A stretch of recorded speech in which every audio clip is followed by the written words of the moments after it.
Let's talk about something a lot of families quietly struggle with: elder care. It often starts with love, but man, it can spiral into tension fast. Totally. It's that invisible strain, right? Like people don't realize how emotionally and logistically draining it can be until they're in the thick of it. Exactly. One sibling ends up doing everything, while the others either assume it's fine or avoid the conversation altogether. And it's not always out of malice. Sometimes people just don't know how to help or where to begin. But that silence, it builds resentment fast. I know someone who practically became a full-time caregiver for her dad without even realizing it. Her siblings lived close, but no one talked openly. Boom, years of built-up tension. It's like caregiving becomes this unspeakable elephant in the room. Everyone feels it, but no one names it. But that's where tech tools come in. Not as a magic fix, but as a way to bring structure. Have you seen those shared calendar apps for caregiving? Yes. They're game changers.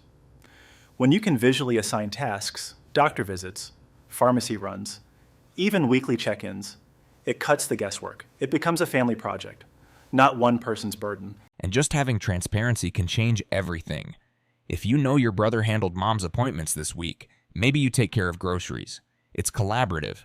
Also, tools that track meds and symptoms help big time. Care coordination platforms give everyone real-time updates, which reduces miscommunication. Exactly.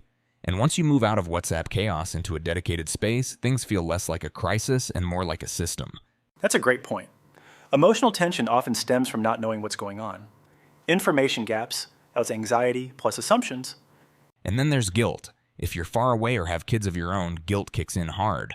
But when you have tools to contribute, like coordinating appointments remotely, you stay involved. Right. Contribution doesn't always have to mean physical presence. Even organizing paperwork or finances digitally makes a difference. True, and it humanizes the process. You stop seeing each other as lazy or detached and start seeing each other as overwhelmed siblings trying to cope. That shift, seeing each other with empathy instead of frustration, is the real goal. Tech just creates space for that. Also, let's not forget the older adults themselves. Some of these tools let them stay involved in their own care decisions, which is huge for dignity. Yes, it moves away from that "we know what's best for you" vibe and toward partnership, like, "Hey mom, we're planning your week together." FamTasks even has a journaling feature where they all wrote short daily updates for their mom. She felt connected even when they couldn't visit. That's beautiful.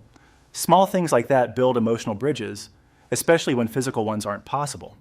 So it's not just about logistics, it's about restoring family connection, making sure the act of caring doesn't erode the relationship.